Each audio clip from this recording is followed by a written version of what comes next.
I was just about to mount this up on my slug gun just because I happen to have a slug gun that has a rail mount, and I thought it'd be kind of fun, and I just wanted to make a video of this guy first.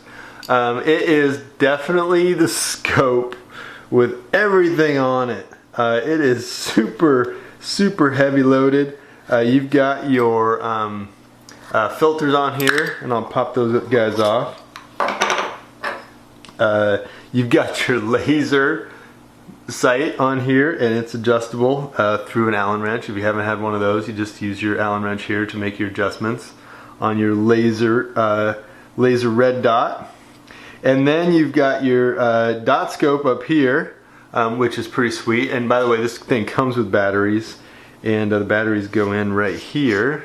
This is where you actually put your batteries in, and they're just button batteries, and they'll last a while if you don't run it too much. And you've got your adjustment here on the side with your red dot. So you know, a lot of guys, they just have a red dot scope, or they just have a standard scope, or they just have a laser red dot pointer. But this guy just kind of comes with it all, so it's a lot of fun. The optics are pretty good. I think you'll get a better, you know, you can definitely find a better 12x50 scope out there, I think, you know, but this one's pretty darn good. You can find a better red dot scope too, but this one actually works really good once you get it dialed in. It does take some practice.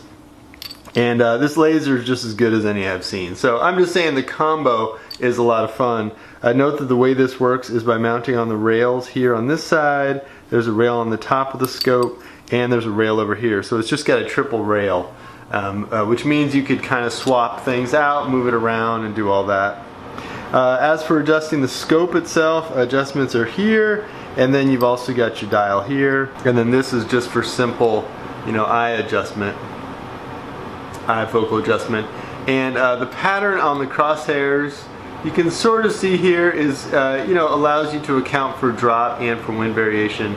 You've got your straight up crosshair and then down each click. Anyway, it's just got a standard crosshair in there, and then it just brings you down each click for your drop. So it's just a pretty fun unit. You know, prepare to get teased if you've got this much scope and this much sight on the top of your weapon. But for hunting, I think it can be fun to have a variation, to be able to go from red dot to traditional, and to be able to drop a laser pointer on if you just want to know exactly, you know, exactly where you're aiming. So it works pretty good. And as for the mount itself, it just takes a stand. You know, it'll pretty much mount on any gun that's got a rail mount on top, a scope mount on top.